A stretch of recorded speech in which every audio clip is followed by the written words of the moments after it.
All right, friends. Hey, this is Dale Berkebile, and I wanted to welcome you to this new series, something that I'm trying out here related to living your best life. And the whole goal of this program is really to talk about, to talk with wonderful everyday people and see how they live their best life. And so maybe you'll get inspired and maybe you'll find some new ideas or thoughts that you can apply to your own life and, ways that you can live or celebrate positive areas in your life. I believe that everyone has a story to tell and everyone can be an inspiration. And that's why I created this new series, and this is the first one that we're launching here. So please join us. And today I have Michael Wiley, who is a smart, creative guy, and I like some of the stuff he's doing. So welcome, Michael. You want to tell us a little bit about yourself? Who you are, where you're coming in from? Well, first of all, thank you for using my chosen adjectives. I do define myself as smart and creative. So, man, thank you for having me on. So,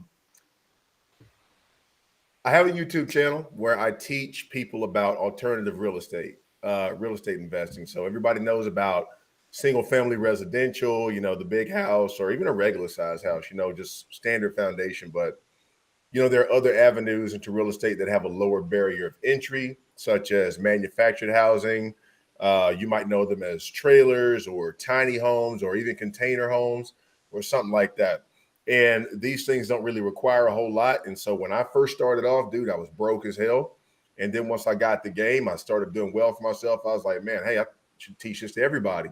And so that's most of my creative efforts now. So I have an online coaching business, and not going to say like a big YouTube channel because I'm like maybe 10 people away from hitting my 5,000 mark. So it's been good, though. It's been good. And I just thank you for having me on. It's always good to connect with positive people like yourself, man. You bet. You bet. Happy to have you on, man.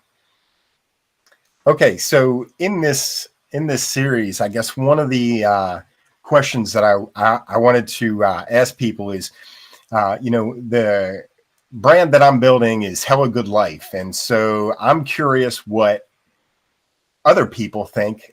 What does that mean to them? I would have to say, regardless of how you define what a good life is, I think they all contain at least a similar element. Okay. And that is the freedom of choice with your time.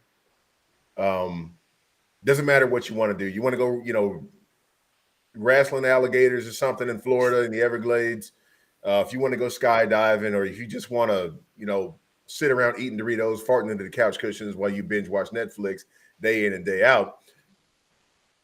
The quintessential element of a good life is time. And so that's one of the things that I kind of teach people how to do. It's not just investing. What I'm teaching people how to do is you're getting your time back.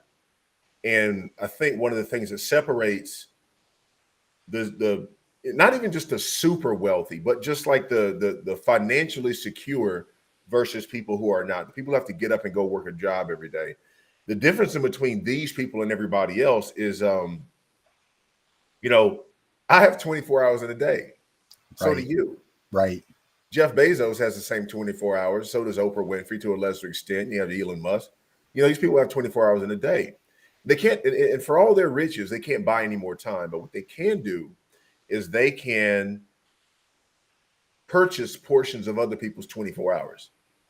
Right? It might be for increments of 8 hours, 10, 12 hours, might even be part-time hours.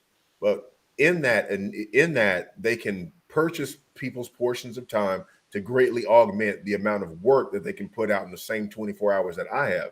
So at the end of the day, what you see is that successful people who are living, I guess it would be a hell of a good life. When you think that Jeff Bezos, Mark Zuckerberg, and all the rest of these uber rich people are living a hell of a good life, they all have one thing in common, regardless of how they put food on the table, and it's time.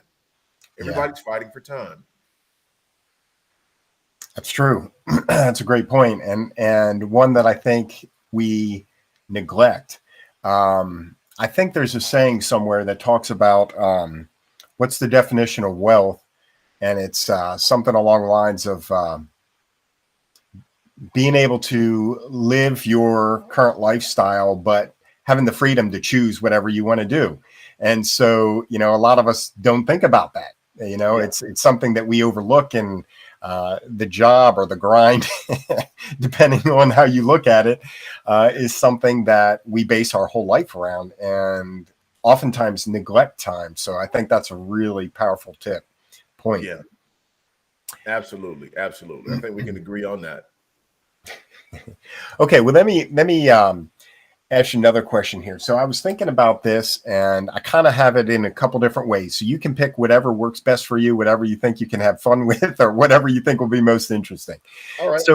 So what are you most passionate about in life, or where do you find the most joy in your life, or what is your superpower?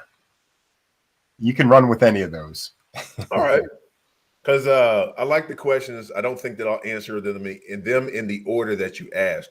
Now you can pick one or whatever. Just we're having Okay, fun, cool. so no pressure. All right, cool. So that last one was could you run that by me one more time? Because I had a perfect answer for that one. What is your superpower? All right, my superpower. So this is what people tell me. Okay. I'm not the only person online who does what I do. You have other coaches and stuff out there who do that stuff, but the thing that people tell me that they like about me is how I answer the phone. And I always start every conversation off with, how can I help you? What can I do for you? And just by doing that, they all come back and tell me, like, you know what?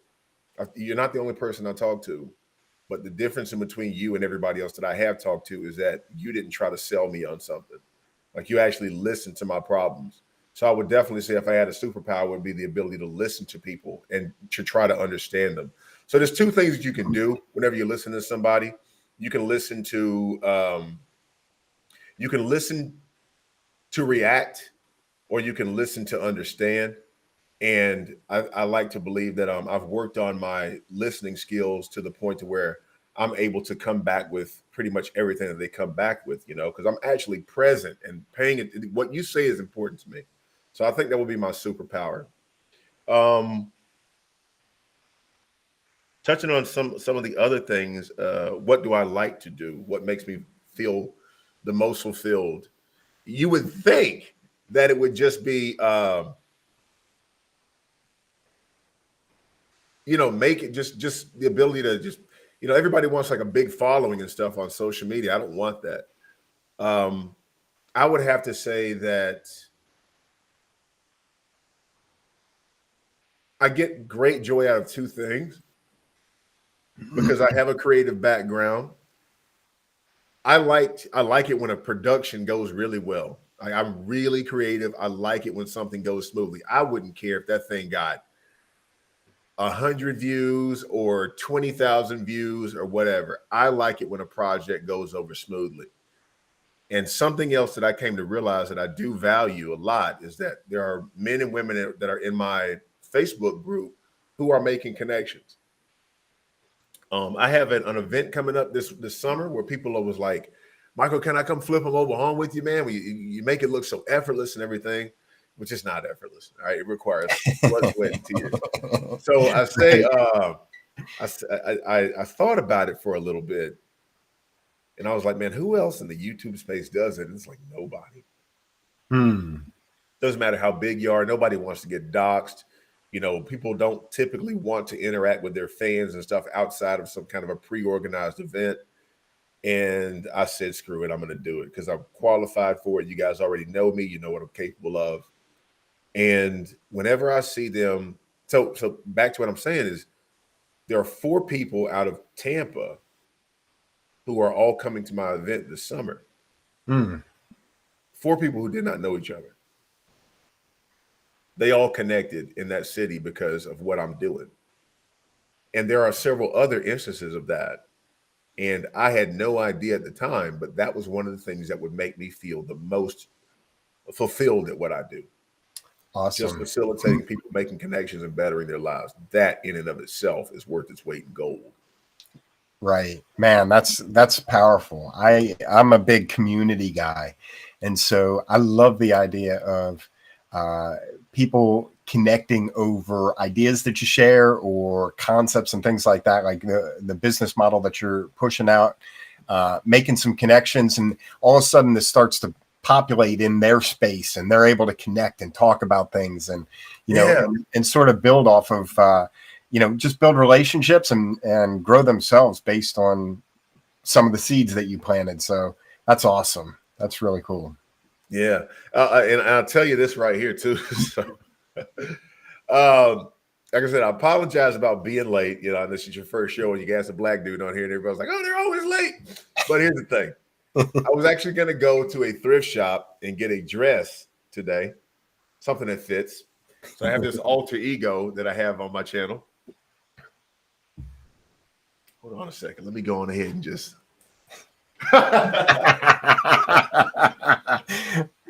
All right, folks. You ready for this? Hello. So this is my alter ego right here, Buquisha. And people in my group really like it. It actually came about during a time where I was starting up in coaching and everything, and I never look at anybody else's stuff. That's a common theme among coaches and stuff. People will go and look at everybody else's content. They will even buy their course and take down everything they get out of it and go and start their own. Right. It's a viable business model, but it's dishonorable.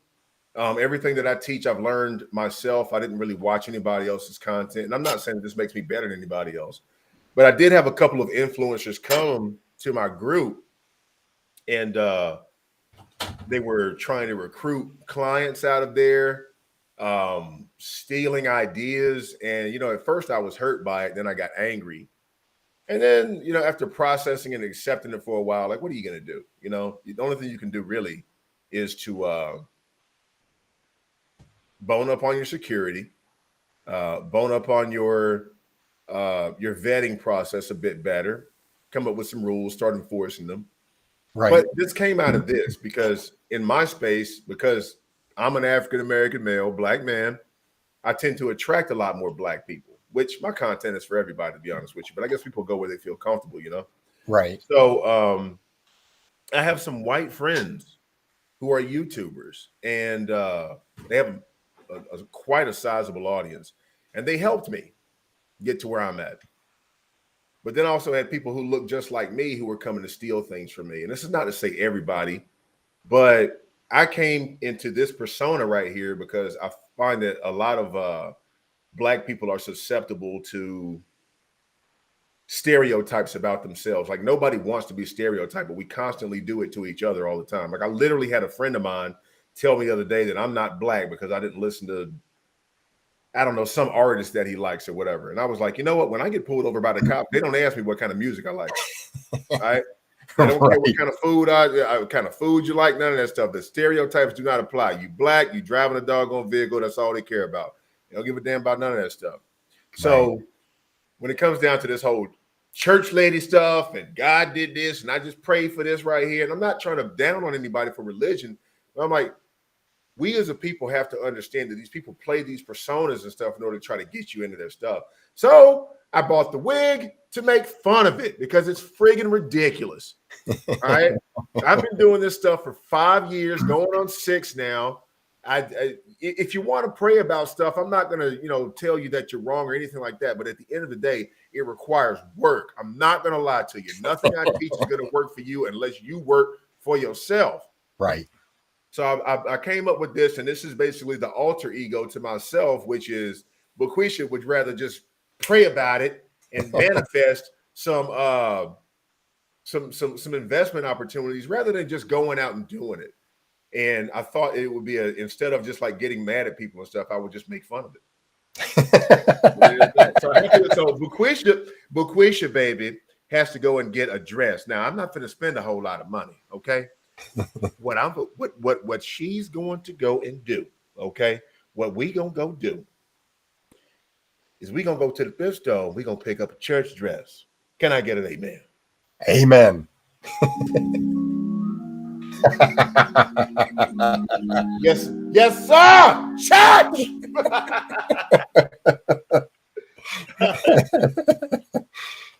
So there's my spiel. I think now everybody pretty much has an understanding of how the hell I am in real life. Oh man.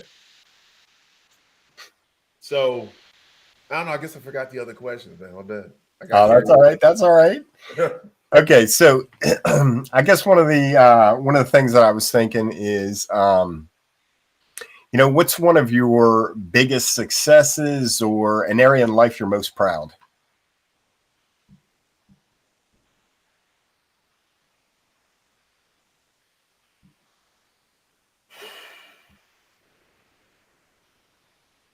That's a good question. Sometimes on these parts like this where I'm faced with two choices at this point. Okay. I can give you the fluffy answer or I can give you the real one. And the fluffy answer would be, oh, I'm just proud of my business and everything. And I said, no, that's bullshit. Okay. No kid ever grows up saying, I want to work 60 hours a week. I would have to say that, and this is something that was brought to my attention from my friends. I was actually on a call yesterday. I'm actually, instead of competing with people in my space, we've decided that it's better for us to go on ahead and work together. There's enough out here for everybody. Right. So sitting through all these conference calls and everything, making these meetings and stuff happen. Should be getting our actual mayor online, but we're going to be taking what we're doing nationwide here shortly, which is combating the housing crisis. Mm-hmm. But if you want to know one of my proudest things that I've ever done, you have to know a little bit about my background. So I use a lot of Adobe products. And we After Effects, Premiere, Photoshop, Illustrator, Encoder, Audition, just to make a video.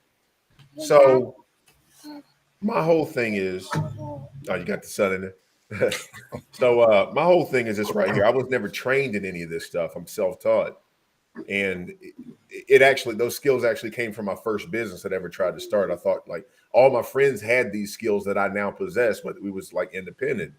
And I was like, hey man, let's do this, let's do this, let's do that. I have no idea who. Okay, I'm just gonna have to. It's pointless at this point. So the whole thing is this: I'm self-taught. I'm a high school dropout. I've done time. All right, 10 years of it, as a matter of fact, and it was federal for it was for robbery. All right, so I didn't do anything wrong. Well, I'm not gonna say I didn't do anything wrong, but I didn't hurt anybody. Honestly, I didn't even take any money. I was just like a dumb kid who walked into a spot, realized he had made a mistake and shit like that, and just walked the hell out. It was stupid. Changed the course of my life. And while I was in there, I was like, okay, you got to keep your mind fresh, because a lot of these guys who do a lot of time, they never recover. They're institutionalized forever, and people are always pushing for like harsher sentences. Like, what do you think you're going to get when this person gets out in 20 years and has no idea how to operate a phone? Doesn't know how to hold down a job? Do you think they're just going to leave you the hell alone? Right. So I didn't want to come back. I knew that there's this thing called recidivism, and it's a person's tendency to return to incarceration after being released from it. So I knew I didn't want to go back. Sucks in prison, okay? And got out. Didn't know what the hell I was going to do for money. Dude, I was scrubbing toilets at like Office Depot for like a part-time job on the weekends, and I had me a little factory job and everything. But before all that took place, I made friends. I'm pretty loquacious, I think. I'm sociable enough. And if I got $2 in my pocket, I can still walk into a room full of people with $2 million in the bank. So I was able to network with people. And the guy that was our mayor at the time, He saw what I could do with video, and he said, "You know what? I might have a job for you after the first." So I hit him up after the first. I want the money. You know what I mean? Right? I need the clientele. I'm broke. I'm a broke artist. Need it. So hit him back up, and he drops this project in my lap. Probably the biggest doggone thing that ever got dropped in my lap. He says, "Michael," I was like, what can I do for you, man? His name is Michael too, right? He has a phenomenal story. Self-made millionaire. His mom abandoned him. He was an orphan. And I think she was like a prostitute or something like that. And she abandoned him and his brother in a closet. And, the guy he's wealthy beyond measure. Well, I ain't gonna say beyond measure, but I mean, he's friggin' wealthy, right? Right. So it's a very inspiring story how you don't let the odds and stuff get you down. And he says, "Look, I'm thinking that maybe he's got like some kind of a PowerPoint he wants me to put together or something." He's like, "No." He's like, "Well, the United States government is gonna, 86 about, I think it was anywhere between 25 and 50,000 independent contractor jobs." So he says they're looking to cut 2,500 from this area, or at least they're sending around a brigadier general to see which areas that they should cut those jobs from. He's like, "They're looking at us." And I said, "Well, what have you got?" He was like, "Well, we got all these accountants and politicians and stuff coming in talking about how it'll affect our economy." Now, you got to understand, I haven't even been out an entire year. And maybe it's about 8 months at this point. Okay. And I said, "Well, he's probably going to hear that everywhere he goes. Oh, woe is me. You pull out, you kill these jobs over here, we're going to be devastated." Right. So, like, the government ain't stupid. Right? They know numbers. So I said, "You need emotion." And he was like, "Yeah, you're right. I need emotion." I was like, "Yeah, I can give you emotion." So I put together a presentation. He didn't like it. And I was like, "I will not be defeated on this." So I said, "If you want something better than what I've produced, I'm going to need people." So he was like, "You need people. I got people." So I got commissioners, people who were like, on the student, like not student government, but like city government, and like people who are like, over like firehouses from the police department, everything.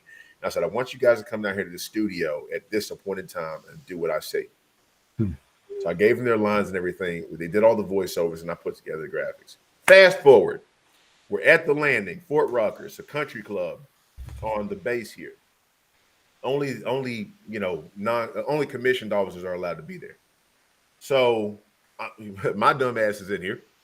I hope you don't mind my language. I'm sorry about that. So there's senators in here. There's congressmen and congresswomen, spokespeople, and I'm in this room, high school dropout, ex-con, and then they go up and do their thing, like, "Oh, we really appreciate the military presence and stuff." It's good. I was like, you know what? The theme for it was, I'm not from where I live. I'm a military brat. So everybody who spoke on that presentation were all military transplants. I said, that needs to be the theme of our presentation.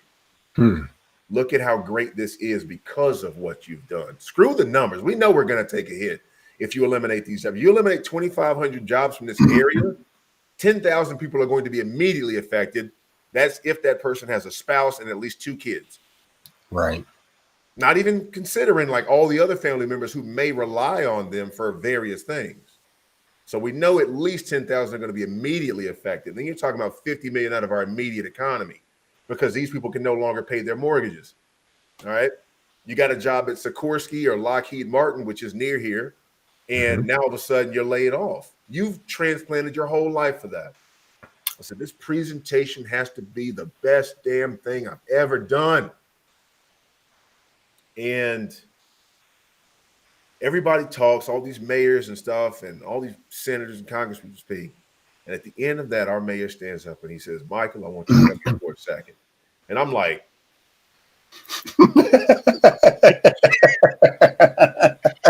he's like, "Yeah, get up here, man." And I said, "Okay, man." So I don't go up there and speak. I just stand beside him and he tells him a little bit about myself.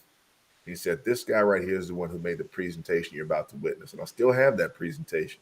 Hmm. For some reason, I can't even post it, even though I bought the background music and everything. Like, somebody else has got the copyright for that. I'm like, I have it too. I have a license. But whatever, it's neither here nor there. So he plays it. I get a standing ovation. Oh, man. Nice. Standing ovation. This brigadier general has flown down here from the Pentagon, and he's got a contingent of people with him, the well-to-do people in the government. I hadn't heard anything for 2 months.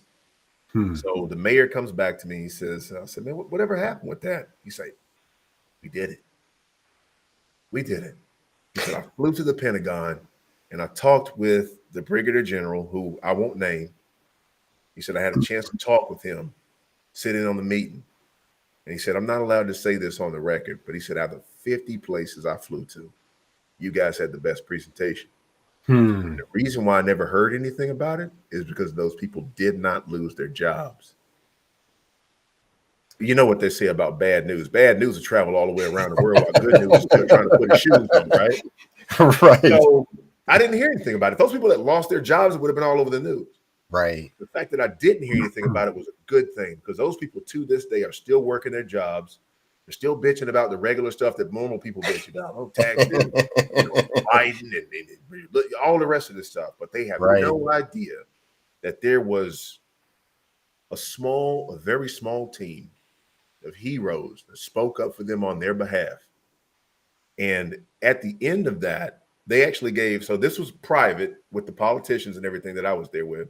Probably about an hour or so after that, they let the public go and speak, and it was at a different location because they can't come on the base. And the battle had already been won before they even got a chance to speak on the mic. And I have my letter of appreciation. I have that letter of appreciation to this day. It's something I never forgot.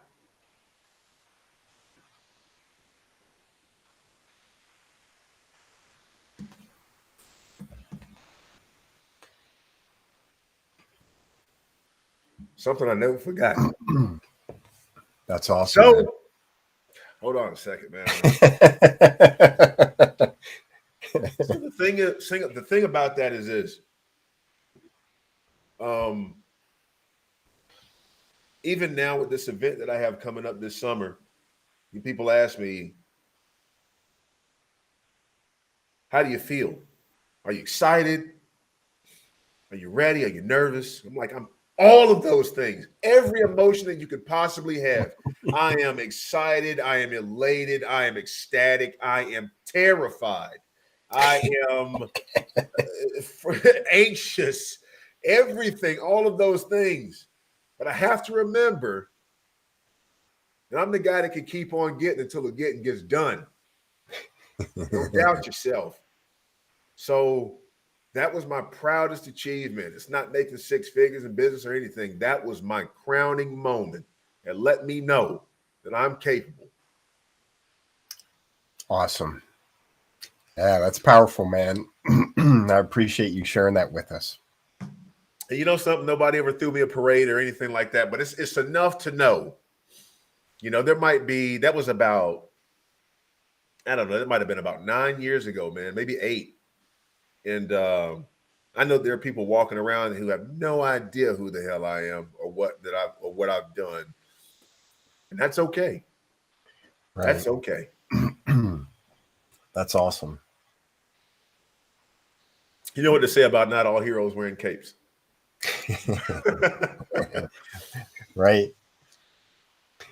Okay, well, so let me see. I have another question here. Maybe this is touches on that, or maybe there'll be something different. So, I wanted to ask about what was one of the successes or things you're most proud of, and then my next thought was, what's one of the biggest hurdles or challenge that you've overcome in life? And I don't know if maybe these two were kind of tied together, or if you have another one that you would, another challenge that you run into that you've overcome that you'd like to share. But I'll throw it out there, and I'll take whatever.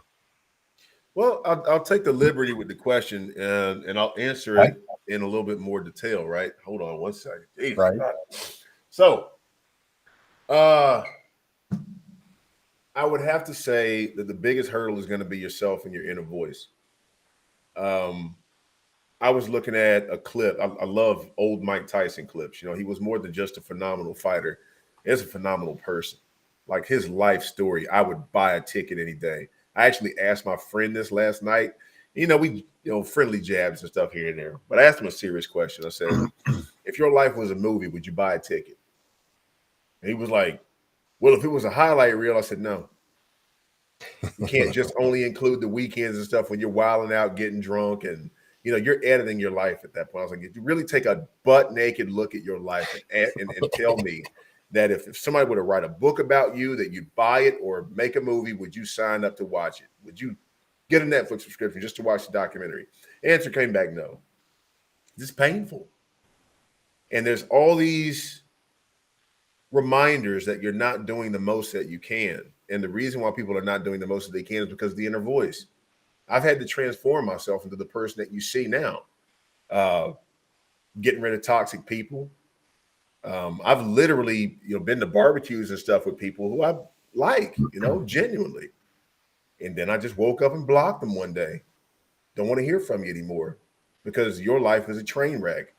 And somewhere along the way, that's going to bleed off into my life. Right. So get rid of that. Get rid of the inner voice in your head that tells you that you don't deserve more in life. Well, I really don't think that people just deserve more. I think you get what you work for. And it was Mike Tyson in one of his videos. He was talking about Customato. Customato was a guy that trained him. Took this little kid who had been locked up 38 times by the age of 13. And Mike said that he had no concept of jealousy or envy or anything. He just liked fighting. But Customato had that. He was like, well, you're going to go fighting up against, Sonny Liston's son or whoever, and, these people they've made it, they've got their money and everything, and you don't have any. Why should they have that and you not? Why do they deserve it and you don't? Right. But the problem with other people's inner voice is this: they never ask themselves these questions. They ask, who am I to deserve it? Not why does somebody else have it? They ask, who am I to speak up and say, you know what? I can do better for myself. Never ask that question. You got to find a way to snuff that out inside yourself. Yeah. The only difference in between people who are successful and people who are not is because they dared to be so. I actually had to have a talk with my friend about that. And I said, you're not in a good place right now. And I can see it in your pictures, your smile, everything. There's a lot of pain behind that. And lots of people do it in the interest of trying to fit in with other people. You have to stop it. You have to set yourself apart. Awesome. Well, the funny thing is that was kind of maybe leading into the next question that I had. What is one tip that you would give for someone to live their best life? And is it that dealing with that inner voice, or is there something else, some other nugget that you have? Well, you're never going to get rid of the inner voice. You have to learn how to deal with it, first of all. It's always going to be there. But if you work hard, I'll give you a prime example, and you probably know the answer to this already. Within me, I have two wolves, one representing good and one representing evil. They fight. Which one wins? The one you feed.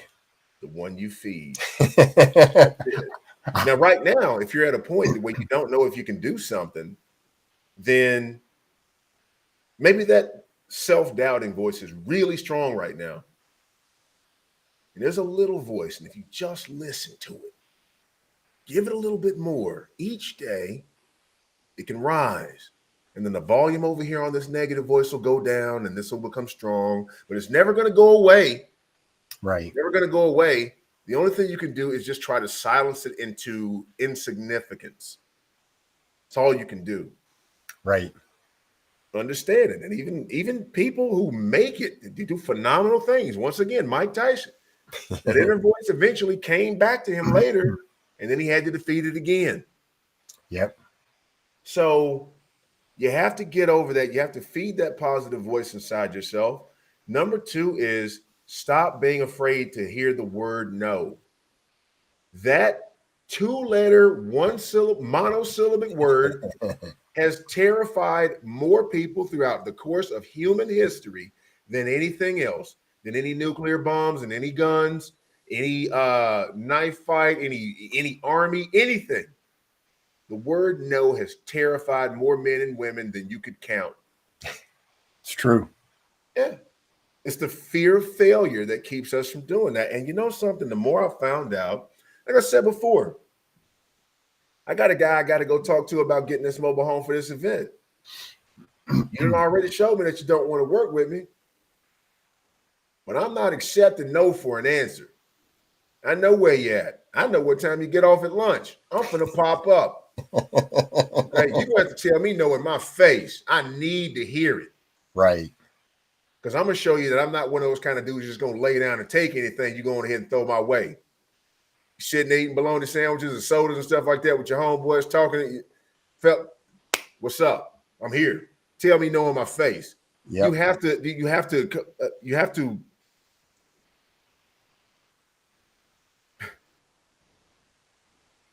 You ever see those clips of that one dude? He's like in a mall or something, and he's just like speaking to people, and he's just like saying commands to them, and then they do it. You know, like God just be standing there. It might be like a guy and a girl walking or something, like be a young couple or stuff, and he just walks up to him and says, "Take off that hat," and the guy will do it. It was the voice that he used in the command. He's not even threatening them physically. He just says something, just says, a command, and they just do it. People tend to follow those who know where they're going. So always try to cultivate an air of certainty and boldness about yourself. This is also something that you're going to have to work on every day. Right. As a black man, I realize I have to mitigate certain things of myself. I'm already 6'1". I'm already 220 pounds. My voice is already deep. I understand that I intimidate people just by my presence. So I find myself having to mitigate things like that sometimes. But when you stop mitigating and you stop apologizing for being yourself, doesn't matter if you look like me or not. You could be the total antithesis of myself. You could be short, not very big, with a very light voice. Don't be a jerk, but don't take no shit either. Okay? Understand that people, they might be able to say no, but they can't eat you. They can't eat you. Right. So just get it over with. The quicker I can go on ahead and have somebody tell me no is the fastest I can get to a yes. Look at it that way. Right. That's it. And also another thing I would say that hangs people up is this.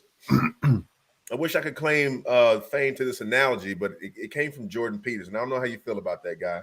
He's a bit polarizing, but I like him. He makes some very good points. He said, imagine yourself in a room. And this is life, which is represents, right? I have an ex-girlfriend that I had to break this down to because she looks at the things that I do. We dated like 10 years ago and we're still friends.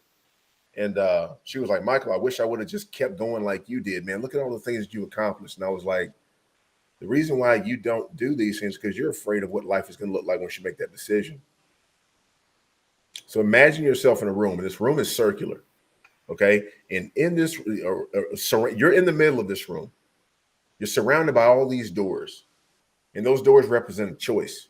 The reason why most people will stand right there planted in the center of that room is because they have no idea what's behind those doors. And they think that when they choose one, that's just going to be it. That's the story of my life. It's over with. No more potential. Right. The problem with that is that it's false. That's the inner voice saying, well, once you walk behind that door, you can't be a supermodel anymore. You can't be a doctor. You can't be a lawyer. You can't be this. You can't be that. The thing about that is you don't know what the hell's behind that door. Right. And 9 times out of 10, with life being the way it is, there are more doors behind that one door. That's it. There are far more doors behind each door that you could possibly walk into than you could ever possibly open in a lifetime. That's why I say she has, and I'm not making fun of her. It's just a fact of the matter that she had not made the progress that she wanted to because she was afraid of walking into a field and having that define her. Matter of fact, when I talk to people, I almost never talk about what it is that I do. I never talk about what it is that I do because I don't want my job to define me. Right. So it's like, people like, well, who are you? And I'm like, okay, well, do you want to get into that? Or do you just really want to hear how I pay the bills? That's what most people mean when they say, who are you? And you won't get that. You have to go in there, and I'm still opening up doors. You're opening up doors. This program right here that you started, that's a door. You have no idea where this is going to take you. But you None. went through it, didn't you? In the bush of Thanos. We're doing it. So let me ask you another thing. So how can people find you if they want to connect with you or follow you, or where's the best way to connect with you? Well, I got killed last night, so you can find me in the obituaries so you can find me on my YouTube channel, which is Flippin' without the G, Mobile Homes. My website is of the same name with just a .com behind it. And if you want to join my free Facebook group, you can. That's going to be Flippin' Mobile Homes Public Student Community. And I have fun with them. I do live videos. You know, we chop it up. We socialize and we network and we connect with each other. So if that sounds like something that you're interested in, I would be more than happy to have you.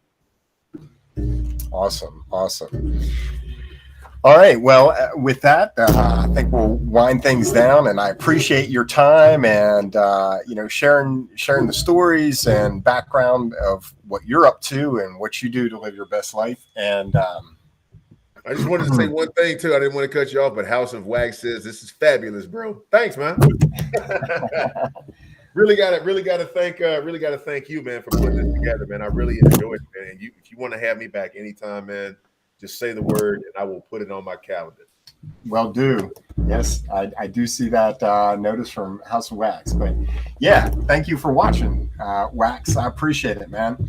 And yeah, definitely. If we can pull something else together, I'll be happy to have another conversation with you. And you have a good day, my friend. Only if your people like me. What's that?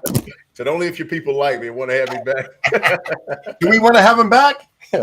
Share in the comments. Share pitchforks and torches. Down with Mike.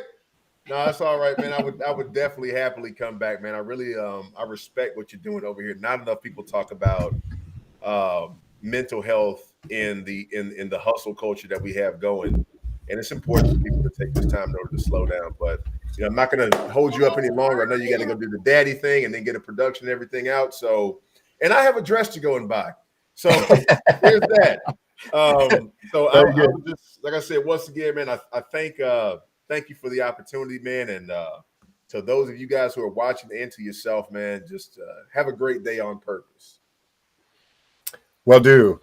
And hey, just to kind of wind things up, everyone, part of what I'm trying to do here is just address the fact that life is messy, but living doesn't have to be, right? And so we got to take charge. We got to make the life that we want, and that takes work. So, I'm all about putting in the time, doing the work, but I'm not really crazy about grinding it out.